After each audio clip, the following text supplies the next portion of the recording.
প্রিয় দর্শক শ্রোতা সবাইকে অনেক ধন্যবাদ জানাচ্ছি।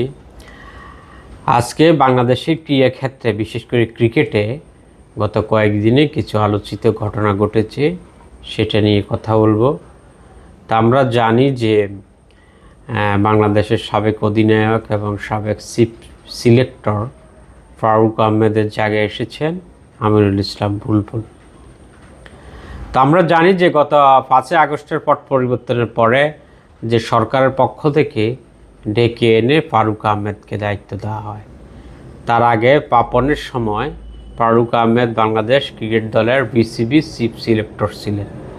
তখন নৈতিক কিছু কারণে তার সাথে বিভিন্ন পলিসিগত বিভিন্ন কারণে মিল না হয় এবং নির্বাচনে কোচের হস্তক্ষেপ তুলে তিনি পদত্যাগ করেছেন এবং সকলে তখন তাকে বিভিন্নভাবে অ্যাপ্রিসিয়েট করেছে যে তার একটা নৈতিক অবস্থান আছে। কিন্তু পরবর্তীতে যখন ফারুক আহমেদকে দায়িত্ব দেওয়া হয় তখন 9 মাস দায়িত্ব পালন করার পরে এখন দেখা যাচ্ছে যে সরকারের উপদেষ্টা তাকে ডেকে এনে বলছেন যে আপনি আর কন্টিনিউ, সরকারের উপর মহল চাচ্ছে আপনি আর কন্টিনিউ না করেন। তো আমরা যে সরকারের যে কোঠা আছে বিসিবিতে, এনওসি কোঠায়, জাতীয় ক্রীড়া পরিষদের, সেই কোঠায় পরিচালক হয়ে উনি সভাপতি হয়েছেন। তো সভাপতি উনি বলেছেন যে আমি তো দায়িত্ব চাই নেই, তাহলে আমাকে ডেকে এনে দায়িত্ব দেওয়া হয়েছে, এখন আবার আমাকে কেন আমি পদত্যাগ করব, উনি এই কোশ্চেন করেছেন। যার পরবর্তীতে বিসিবির যে 8 জন পরিচালক আছে, শুধু আকরাম খান বাদে, আকরাম খান তার সম্পর্ক ভাইরা হয়, আকরাম খান বাদ দিয়ে সবাই তার প্রতি আস্থা দেওয়ার পরে বিসিবি তার যে নিয়োগ আছে জাতীয় ক্রীড়া পরিষদের, সে পরিচালক বাতিল করে দেয়। স্বভাবতই তার যে পরিচালক যে কোঠা আছে ওটা বাতিল হয়ে যায়, পরিচালক পদ। এখন তার জায়গায় একদিনের ভিতরে বিভিন্ন আনুষ্ঠানিকতা সম্পন্ন করে আমিনুল ইসলাম বুলবুলকে বাংলাদেশ ক্রিকেট বোর্ডের প্রেসিডেন্ট করা হয়। এখন কথা হচ্ছে যে অনেকে বলছে যে ফারুক আহমেদ কেন সফল হলো না। এখানে অনেকে যারা বিভিন্ন ক্রীড়া সাংবাদিক আছে, যারা বিভিন্নভাবে খোঁজখবর রাখে, বিভিন্ন তথ্য থেকে যারা যায় যে ফারুক আহমেদ যে ওরকম কোনো দুর্নীতি করেছে এমন কোনো প্রমাণ নাই। তো বোর্ডের বিভিন্ন পরিচালকদের সাথে তার বিভিন্ন মতের অমিল হয়, এজন্য হয়তো উনি একটু কড়া শাসন করতেন বিভিন্ন ব্যাপারে, বা বিসিবির বিভিন্ন গঠনতন্ত্র সংশোধন সহ বিভিন্ন বিষয়ে তার সাথে পরিচালকদের একটা মতপার্থক্য তৈরি হয়।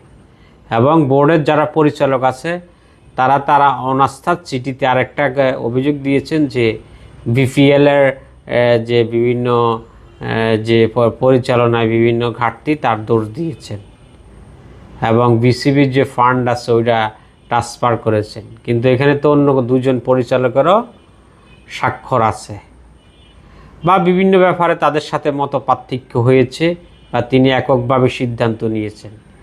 আবার আরেকটা যেটা তাকে বলা হয় যে কোচ যে হাতুড়ি সিংহ আছে তাকে পদত্যাগের বিষয়ে বোর্ডের সাথে কনসাল্ট করেন নাই। ফারুক আহমেদ উনি এককভাবে সিদ্ধান্ত নিয়েছেন।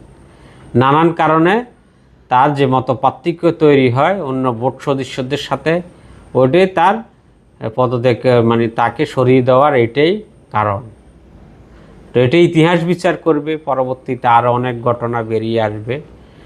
এখন যে আমিনুল ইসলামকে নিয়োগ দিয়েছে আমিনুল ইসলাম কিন্তু বাংলাদেশের প্রথম টেস্ট সেঞ্চুরিয়ান অভিষেক টেস্টে, যা তিনি ভারতের বিপক্ষে করেছেন। সে ঐতিহাসিক অভিষেক টেস্টে বাংলাদেশের বিপক্ষে ভারতের বিপক্ষে তিনি সেঞ্চুরি করেছেন। এবং আমিনুল ইসলাম কিন্তু ভালো একজন ব্যাটসম্যান ছিল এবং ভালো একজন অধিনায়ক।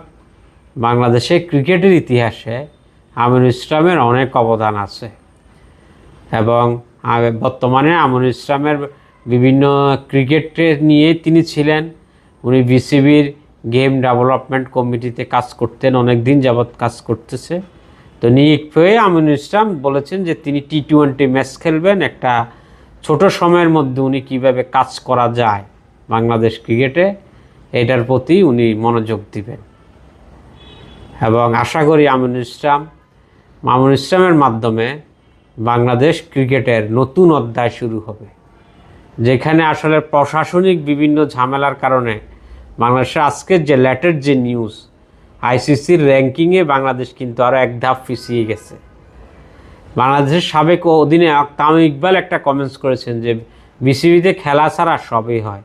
মূলত খেলা নিয়ে যেহেতু বিভিন্ন কমিটি, কিন্তু খেলার মান উন্নয়নের দিকে নজর নাই, বিভিন্ন পদবি, বিভিন্ন গ্রুপিং, টাকা পয়সা, এইসব নিয়েই সব ঝামেলা। তবে এগুলো কিছুটা থাকবেই, তবে যতটুকু মিনিমাইজ করা যায় দর্শক। তো আশা করি মামুনুল ইসলাম বুলবুলের নেতৃত্বে বাংলাদেশ ক্রিকেট নতুনভাবে সব কিছু আবার শুরু করবে। তো সবাইকে অনেক ধন্যবাদ। আসসালামু আলাইকুম।